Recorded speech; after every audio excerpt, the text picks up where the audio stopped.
गर्मी में फलों की आइसक्रीम बनाकर बेचने वाली गरीब सास बहू। रेखा, थोड़ा धीरे काम करो, दीपिका जग जाएगी। वैसे भी रात को कहकर सोई थी कि सुबह वो भी हमारे साथ जल्दी उठकर आइसक्रीम बनवाएगी और फिर हम दोनों बेचने जाएंगे। मोहन रेखा को आराम से काम करने के लिए कह ही रहा होता है कि तभी रेखा के हाथ से एक बर्तन छूट जाता है। जैसी बर्तन की आवाज होती है, दीपिका तुरंत उठ जाती है। आपने मुझे उठाया नहीं, क्या आपने सारी आइसक्रीम बना ली? अरे नहीं मेरी बिटिया रानी, मैं तेरे बिना आइसक्रीम कैसे बना सकता हूँ। चल आजा, तू मेरी मदद करा दे, हम दोनों बाप बेटी मिलकर बनाएंगे और फिर साथ में बेचने चलेंगे। ये सुनकर दीपिका खुश हो जाती है। वो रसोई में रखे हुए फलों को धोकर अपने पापा के साथ उन्हें काटने में मदद करती है। फिर सभी फलों को मिक्सर में डालकर आइसक्रीम के सांचों में भर दिया जाता है। अरे वाह बिटिया रानी, तुझे तो आइसक्रीम बनाने की पूरी प्रक्रिया आ गई। चलो अब हाथ मुंह धो लो, देखो दिन निकल आया है। जब तक आइसक्रीम सेट हो जाएगी फिर हम बेचने चलेंगे। सुबह सुबह उठकर मोहन और दीपिका आइसक्रीम बनाते हैं। दीपिका छोटी है लेकिन अपने पापा के काम में पूरी मदद करती है। मोहन नहाने चला जाता है, दीपिका भी नहा धोकर तैयार हो जाती है। आज उसे अपने पापा के साथ आइसक्रीम बेचने जाने की बहुत ज्यादा उत्सुकता है। इधर रेखा सबके लिए खाना लगा देती है। दोनों बाप बेटी चटाई पर बैठकर खाना खाते हैं। इतनी देर में आइसक्रीम भी सेट हो जाती है। देखो तो बिटिया रानी, तेरी बनाई हुई आइसक्रीम कैसी बनी है। जैसे मोहन एक आइसक्रीम खाता है, अरे वाह, तुमने तो मुझसे भी अच्छी आइसक्रीम बनाई है। मतलब मैं टेस्ट में पास हो गई, ये सुनकर दीपिका बहुत खुश हो जाती है और इस तरह वो मोहन के साथ आइसक्रीम बेचने के लिए निकल जाती है। मोहन अपनी ठेली लेकर रोज की तरह बाजार में सड़क किनारे खड़ा हो जाता है। आइसक्रीम ले लो, आइसक्रीम, ताजे फलों की आइसक्रीम, मीठी ice cream, mix fruit ice cream, mango ice cream. Mohan को ऐसा करते देखकर दीपिका भी आवाज लगाने लगती है। आइसक्रीम ले लो, ताजे फलों की आइसक्रीम। दीपिका की छोटी और प्यारी आवाज सुनकर ग्राहक ठेली पर आने लगते हैं, लेकिन तभी अचानक एक तेज रफ्तार कार आती है और मोहन की ठेली को उड़ा देती है। साथ ही मोहन भी कार के नीचे आ जाता है। यह हादसा दीपिका की आंखों के सामने होता है। पापा, पापा, उठो ना, आपको क्या हो गया? दीपिका रो रो कर बुरा हाल कर लेती है। आइसक्रीम सड़क पर बिखर जाती है। कुछ लोग दीपिका को संभालते हैं, कुछ लोग कार के पीछे भागते हैं, लेकिन कार बहुत तेज होती है, इसलिए पकड़ में नहीं आती। बेचारा मोहन इस हादसे में अपनी जान गंवा देता है। लोग दीपिका को घर छोड़ते हैं और मोहन के शव को भी घर लाया जाता है। इस सदमे से रेखा का भी बुरा हाल हो जाता है। आसपास के लोग मिलकर मोहन का अंतिम संस्कार करते हैं। इस तरह दीपिका अपने पिता के बाद बिल्कुल अकेली पड़ जाती है, 12 साल के बाद। काजल बेटा, क्या कर रही है? थोड़ा जल्दी हाथ चला। देख तेरे पापा और राहुल रोहित सुबह से गए हुए हैं। बड़ा मुश्किल काम है बेटा। पहले सुबह जल्दी उठकर सारे फल तोड़ो, फिर उन्हें धोकर टोकरियों में भरो, फिर बाजार में बेच कर आओ। ऊपर से इतनी गर्मी, जल्दी से खाना तैयार कर दे, वे आने ही वाले हैं। काजल रसोई में खाना बना रही होती है और वहीं से जवाब देती है। हाँ मम्मी, मैंने खाना बना दिया है। दाल चावल और सूखी सब्जी है। रोटी मैं गर्मा गर्म बना दूंगी जब सब आ जाएंगे। इतनी देर में तीनों बाप बेटे घर आ जाते हैं।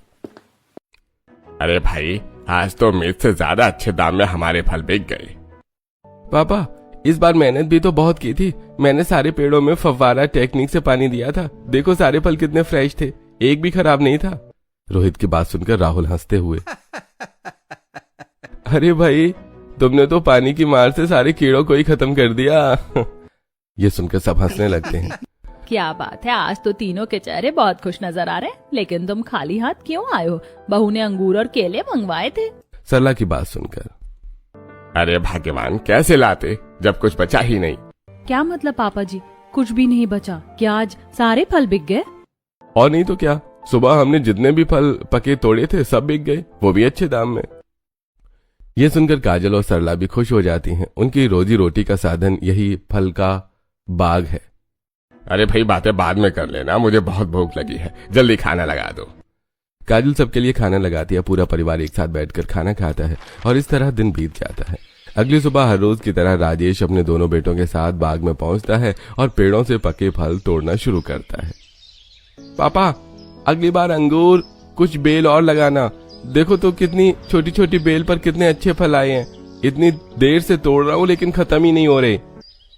अरे, ये अच्छी वैरायटी के बीज का कमाल है। हाँ बेटा, तुम सही कह रहे हो। देखो इस बार हमने संतरे का दूसरा बीज लगाया था और देखो कैसे क्विंटल के हिसाब से संतरे उतर रहे हैं। और पेड़ों ने भी हिम्मत नहीं हारी, जितने तोड़ते हैं उतने ही पक जाते हैं। तीनों बाप बेटे सारे पके हुए फलों को तोड़ते हैं, फिर उन्हें पानी से धोकर टोकरियों में भरते हैं और बाजार में बेचने बैठ जाते हैं। अरे राजेश भाई, घर के लिए 2 किलो संतरे दे दो। और ये अंगूर कैसे दिए? अरे भाई, मुझसे दाम पूछने की जरूरत नहीं पड़ेगी, बाजार में जो रेट चल रहा है उससे 2 रुपए कम दे देना। ये सुनकर कस्टमर खुश हो जाता है और अंगूर चखकर देखता है। अरे वाह भाई वाह, अंगूर तो बहुत ही मीठे हैं। एक काम करो, पूरे 2 किलो दे दो। जहां एक तरफ लोग सुपरमार्केट से फल खरीद कर यहाँ बेचते हैं जिनकी क्वालिटी उतनी अच्छी नहीं होती, वहीं दूसरी तरफ राजेश अपने बेटों के साथ बिल्कुल ताजे और ऑर्गेनिक फल बेचता है। यही वजह है कि उनके फल देखने में भी अच्छे लगते हैं और खाने में भी बेहद स्वादिष्ट होते हैं। आज भी दोपहर से पहले ही इनके सारे फल बिक जाते हैं और ये खुश होकर घर लौटते हैं। आपकी खुशी बता रही है कि आज भी अच्छा काम हुआ है। ये कहते ही राजेश बहुत सारे पैसे निकाल कर सरला के हाथ पर रख देता है। ये है आज की कमाई। मैं तो कहता हूँ छोटी बहू के लिए गहने बनवा लो। वैसे भी तुम कह रही थी ना कि सोना महंगा हो रहा है, अपनी हैसियत के हिसाब से बनवा लेंगे। भगवान ने हमारा काम कितना अच्छा चला दिया है। हाँ, ये तो आप सही कह रहे हो। वैसे भी देखा, बहन जी का फोन आया था, शादी की तारीख पूछ रही थी। मैंने कह दिया शाम को बात करके बताएंगे। चलो पहले आप सब खाना खा लो, फिर शादी की बात करेंगे। जैसे रोहित की शादी की बात होती है, रोहित थोड़ा शर्मा जाता है। अरे देखो तो, शादी के नाम से देवर जी के गाल कैसे लाल हो गए। ये सुनकर सब हंसने लगते हैं। काजल सबके लिए खाना लगाती है और सभी लोग खाना खाकर आराम करने लगते हैं। शाम करीब 5 बजे सरला राजेश से कहती है, हाँ जी, हो गया आराम। अब चलो सुनार के पास, वरना रात हो जाएगी। अरे हाँ, चलो, वो काम तो बहुत जरूरी है। रुको, मैं बैठक में से अपना चश्मा उठा कर ले आता हूँ। राजेश बैठक में से अपना चश्मा उठाता है और इस तरह सरला और राजेश सुनार की दुकान पर जाकर छोटी बहू के लिए गहने खरीदते हैं। घर आकर रेखा से फोन पर बात करते हैं और शादी की तारीख तय कर लेते हैं। अगले हफ्ते दीपिका और रोहित की शादी तय हो जाती है। शादी की तैयारियों में पूरा हफ्ता पंख लगाकर उड़ जाता है। आखिरकार शादी का दिन आता है और दीपिका और रोहित की शादी बड़ी धूमधाम से होती है। अगले दिन दीपिका की पहली रसोई होती है। काजल आराम से घर वालों के साथ बैठकर चाय पी रही होती है। तभी राहुल आता है। अरे तुम इतनी शांति से क्यों बैठी हो? आज खाना नहीं बनाना क्या? अब मेरी छुट्टी है, मुझे खाना बनाने की क्या जरूरत है। अब तो मेरी देवरानी आ गई है, मैं तो अब जेठानी बन गई हूँ, हुक्म चलाऊंगी। क्यों रोहित, सही कह रही हूँ ना मैं? नहीं, मैं अपनी पत्नी पर हुक्म नहीं चलाने दूंगा आपको। रोहित की बात सुनकर सब हंसने लगते हैं। इतने में दीपिका वहां आती है और दीपिका सबसे पहले अपने सास और ससुर के पैर छूती है और सभी को हाथ जोड़कर नमस्ते करती है। मम्मी, आज मेरी पहली रसोई है, क्या बनाऊं? बेटा, तेरे ससुराल वाले खाने के बहुत शौकीन है। तू जो भी बनाएगी सब प्यार से खा लेंगे। बस मीठे में कुछ बना लेना ताकि भगवान को भोग लग जाए।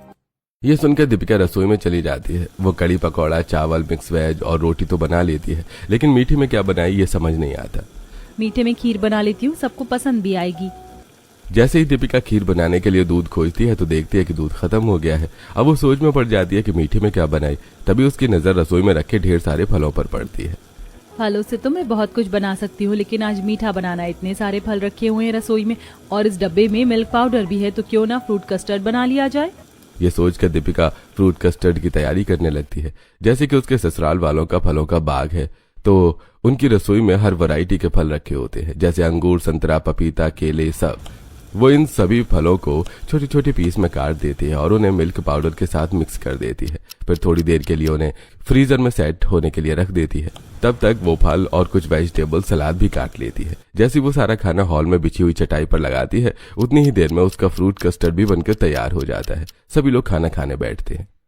दीपिका, सच में तुमने बहुत अच्छा खाना बनाया है। काजल, कुछ सीखो इससे।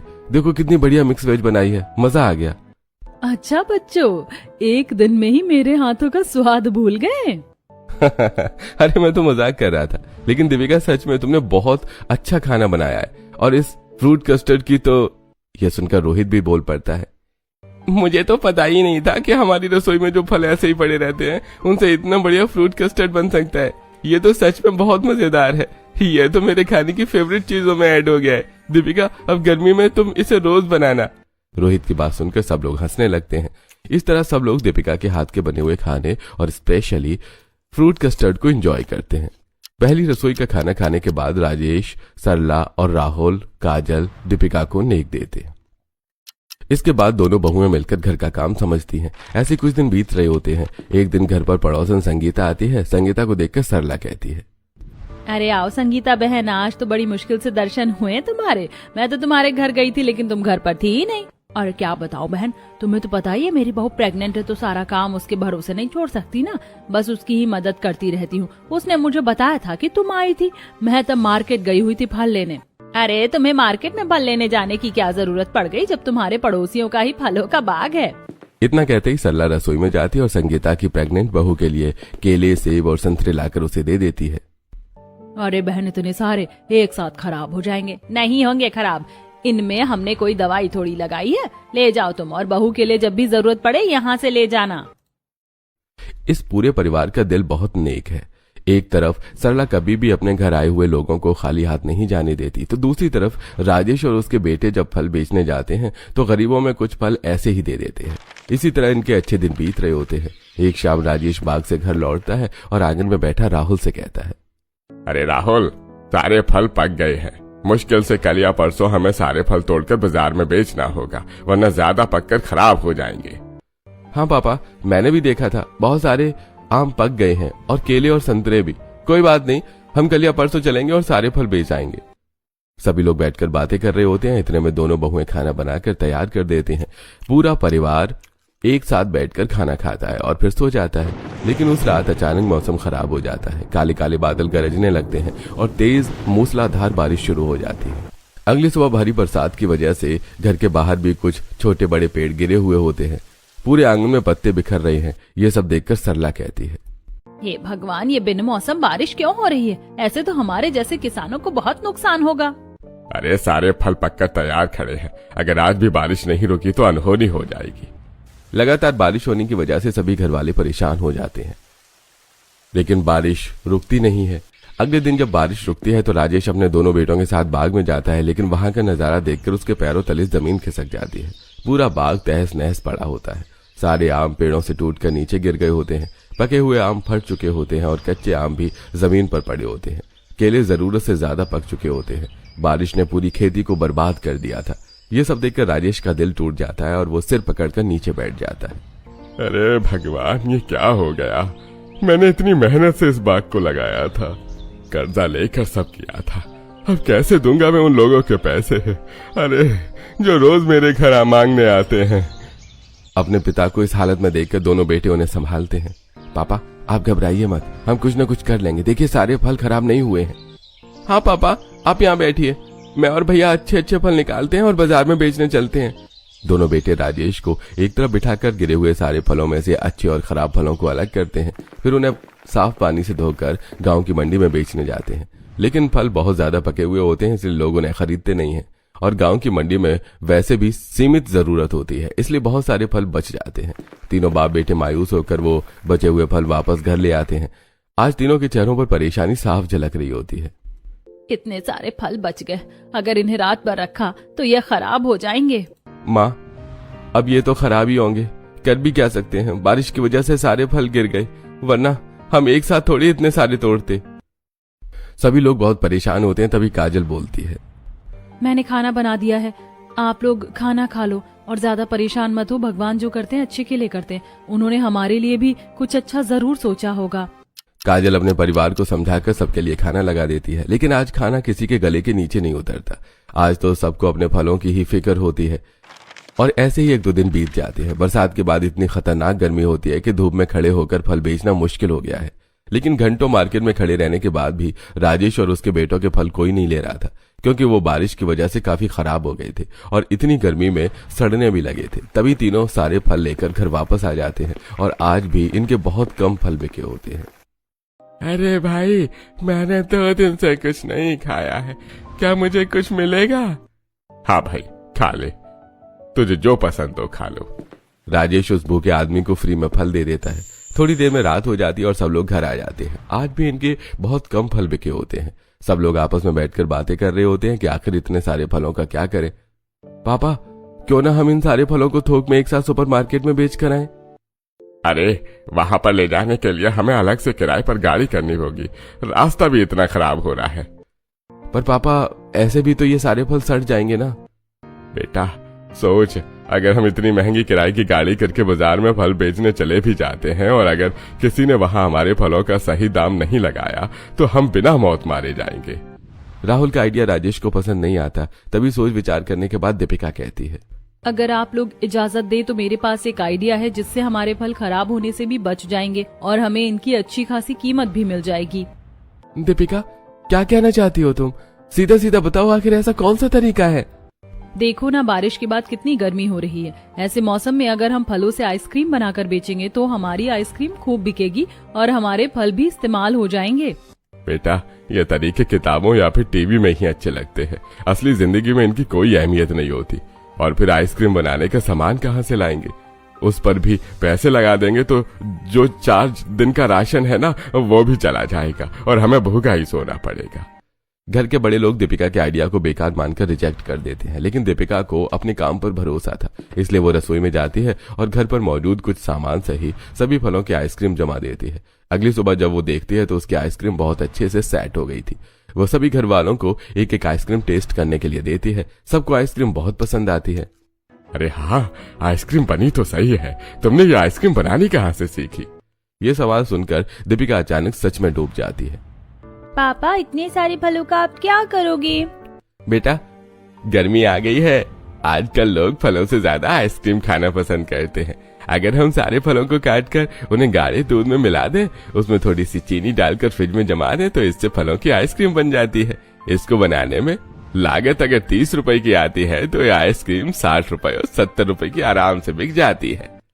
पापा ये तो अच्छा बिजनेस है, इसमें तो डबल मुनाफा होता है। रुकिए मैं भी ट्राई करूंगी, मैं भी सीखूंगी फलों से आइसक्रीम बनाना। इस तरह दीपिका अपने पापा के साथ फलों से आइसक्रीम बनाना सीखती है।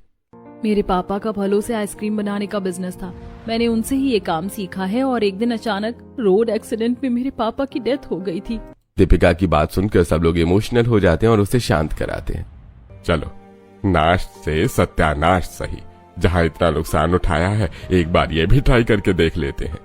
इस तरह राजेश ने दीपिका को आइसक्रीम बनाने की परमिशन दे दी। दीपिका रोहित के साथ जाकर अपने पास इकट्ठे किए हुए पैसों से आइसक्रीम का सामान लेकर आती है। रात में सब लोग मिलकर छोटे छोटे फल काटकर गाढ़े दूध में मिलाकर उसे फ्रिज में जमाने के लिए रख देते हैं। अगले दिन दीपिका 3 अलग अलग बास्केट में आइसक्रीम डालकर राहुल, रोहित और राजेश को दे देती है। राजेश मार्केट में जाकर आइसक्रीम बेचना शुरू करता है। आइसक्रीम ले लो, फलों वाली मीठी आइसक्रीम ले लो। समय बीतता है, दोपहर से शाम हो जाती है। चिलचिलाती धूप में ये लोग इतनी मेहनत करके खड़े हुए हैं, लेकिन कोई भी ग्राहक इनके पास नहीं आता।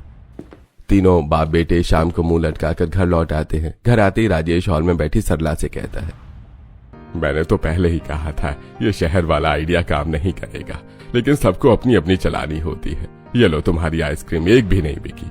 ये सुनकर दीपिका बहुत दुखी होती है, लेकिन वो आसानी से हार मानने वालों में से नहीं थी। दीपिका इतनी सारी आइसक्रीम का क्या होगा? मम्मी एक काम करो, मोहल्ले के बच्चों में बांट दो, वैसे भी रात में ये तो खराब हो जाएगी। नहीं, आइसक्रीम 48 घंटों तक खराब नहीं होती, आप इन्हें ऐसे ही बर्फ में रखे रहने दीजिए। दीपिका थोड़ी परेशान है। आखिरकार उसने इतनी मेहनत करके आइसक्रीम बनाई थी और उसका ये आइडिया फेल हो गया था, लेकिन वो हिम्मत बनाए रखती है। अगली सुबह होती है, वो अपनी सास से कहती है, मम्मी क्यों ना हम स्कूल के बाहर वाली सड़क पर जाकर आइसक्रीम बेचें। जैसे ही बच्चों की छुट्टी होगी वो आइसक्रीम खरीदने जरूर आएंगे। बेटा जैसा तू कह रही है मान लेते हैं, वैसे भी इनमें लागत लग गई है, थोड़ी सी भी बिक जाएंगी तो कम से कम 4 पैसे तो आ जाएंगे। वैसे भी आज घर में राशन नहीं है। दीपिका के एक बार कहने से ही सरला उसके साथ आइसक्रीम बेचने के लिए तैयार हो जाती है। दोनों सास बहू स्कूल के बाहर जाकर आइसक्रीम बेचने बैठ जाती हैं। 2 घंटे हो जाते हैं, लेकिन अभी तक कोई ग्राहक नहीं आता। लोग आ जा रहे हैं, लेकिन कोई भी उनकी आइसक्रीम की तरफ देख भी नहीं रहा है। जैसे ही बच्चों की छुट्टी होती है, उनके पेरेंट्स उन्हें लेने आते हैं। कुछ बच्चे सीधे उनकी आइसक्रीम के पास जाकर रुकते हैं।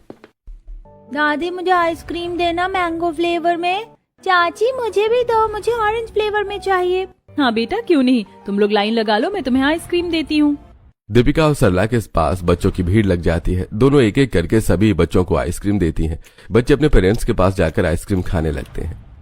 कितनी टेस्टी आइसक्रीम है, यम्मी। मम्मी आप भी ट्राई करो ना।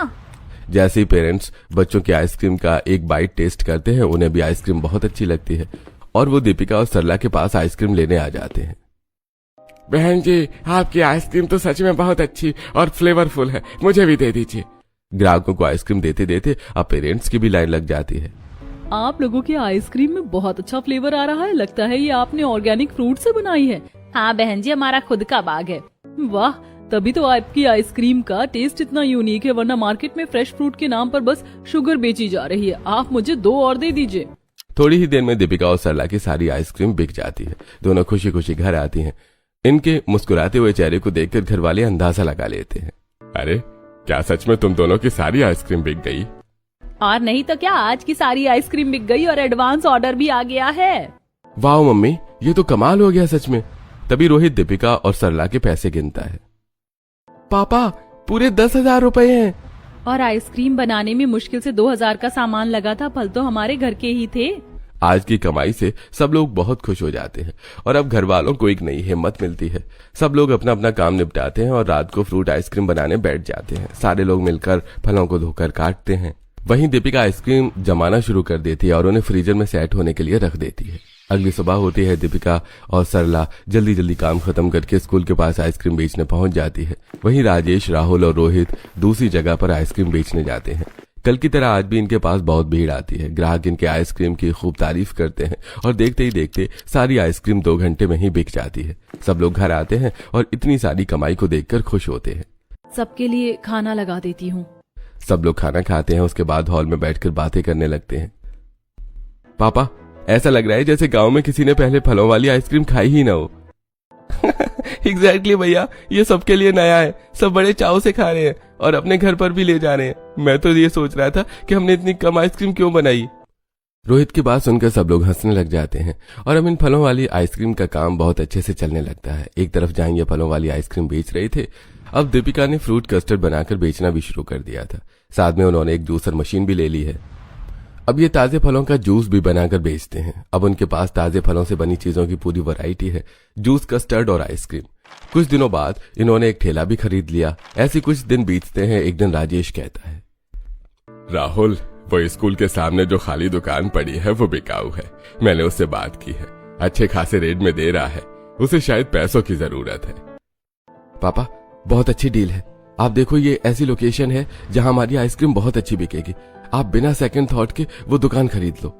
राजेश डीलर के पास जाकर वो दुकान खरीद लेता है। जहां इन लोगों ने बर्फ वाले डिब्बे में आइसक्रीम रखकर बेचना शुरू किया था, वहीं आज इनकी खुद की दुकान है। सब लोग दुकान के बारे में बात कर रहे होते हैं, लेकिन रोहित चुपचाप सोच में बैठा होता है। रोहित को ऐसे देखकर राजेश कहता है, अरे बरखुरदार, आपको क्या हुआ? क्यों इतना सोच विचार कर रहे हो? कुछ नहीं पापा, मैं सोच रहा हूँ कि हम उस दुकान का क्या नाम रखेंगे। दीपिका फलों की आइसक्रीम वाली कैसा रहेगा? अरे एकदम परफेक्ट है। इससे अच्छा नाम कोई हो ही नहीं सकता है। सब लोग मिलकर दुकान का नाम तय करते हैं। उसके बाद दुकान का उद्घाटन किया जाता है और ये सब लोग बच्चों को फ्री में आइसक्रीम भी खिलाते हैं। पहले दिन दीपिका सभी चीजें बनाती है, mix fruit ice cream, fruit custard, fruit shake, fruit salad, और उन्हें अपनी दुकान के मेन्यू में रखती है। कुछ ही देर बाद उनके पास ग्राहक आने लगते हैं और देखते ही देखते ग्राहकों की भीड़ लग जाती है। दीपिका ने रात को जो आइसक्रीम बनाई थी, वो सारी आइसक्रीम 1 घंटे में ही सोल्ड आउट हो जाती है। बाकी लोग उनके कस्टर्ड को भी काफी ज्यादा पसंद कर रहे होते हैं। अरे भाई, मानना पड़ेगा राजेश, तुम्हारे फलों की आइसक्रीम में जो बात है वो कहीं और है ही नहीं। सच कहूं तो मैंने अब शहर जाना छोड़ दिया है। यहाँ अच्छी क्वालिटी और कम दाम में सब मिल रहा है, तो हम क्यों जाएं इतनी दूर? ये सुनकर राजेश हंसने लगता है। अरे हाँ, तो इस बात पर हो जाए मैंगो आइसक्रीम। आपकी मैंगो आइसक्रीम काफी अच्छी है। हाँ, क्यों नहीं, अभी लाता हूँ। राजेश और शर्मा जी बैठकर आइसक्रीम के मजे लेते हैं। उधर दीपिका दूसरी आइसक्रीम बनाना शुरू करती है और जो ग्राहक आते हैं उन्हें आइसक्रीम के साथ साथ कस्टर्ड के बारे में भी बताती है। लोग कस्टर्ड खाते हैं और आइसक्रीम की तरह उसकी भी तारीफ करते हैं। ऐसी दिन प्रतिदिन इनकी दुकान पूरी तरह फेमस हो जाती है। अब लोग शहर नहीं जाते बल्कि अपनी दुकान पर ही आइसक्रीम खाने लगते हैं। उनका मेन्यू भी काफी अच्छा हो जाता है और धीरे धीरे उनका काम और बढ़ने लगता है और अब वो उन पैसों से एक नया घर भी ले लेते हैं। ऐसे दिन बीतते रहते हैं। दीपिका रोजाना कुछ बच्चों को फ्री में आइसक्रीम भी खिलाती है। एक दिन सब लोग घर आते हैं। रोहित दुकान की हुई सेल के पैसे गिन रहा होता है। पापा, पूरे 50,000 रुपए हैं। मुझे तो यकीन ही नहीं हो रहा कि मेरे फलों की आइसक्रीम से एक दिन में 50,000 की कमाई हो सकती है। Thank you. दीपिका आज बहुत खुश होती है। उसे खुश देखकर राजेश कहता है, बिटिया मुझे माफ कर दे, मैं पागल था जो तेरे आइडिया को हल्के में ले रहा था। उस दिन मैंने तुझे गुस्से में बहुत कुछ कह दिया, लेकिन सच बताऊं, अगर तू उस दिन आइसक्रीम बनाकर न खिलाती तो हमें पता ही नहीं चलता कि फलों की आइसक्रीम भी बनती है और हमारे फल ऐसे ही सड़ जाते और आज हम इस घर में नहीं झोपड़ी में रह रहे होते। ये कहते कहते राजेश इमोशनल हो जाता है। कोई बात नहीं पापा, नए एक्सपेरिमेंट से डर लगना तो स्वाभाविक है। अब हमारा एक्सपेरिमेंट सफल हो गया है, ये खुशी की बात है। ये सुनकर सब लोग हंसने लगते हैं। तो इस बात पर फिर कस्टर्ड हो जाए। बिल्कुल, और मैं सबसे ज्यादा लूंगा। रोहित की बात सुनकर सब लोग हंसने लग जाते हैं। अब ऐसे ही सभी लोग आइसक्रीम खाते हैं और खुशी खुशी अपने नए घर में सभी एक साथ रहते हैं और आइसक्रीम बेचने की वजह से उन लोगों का जीवन पूरा बदल जाता है।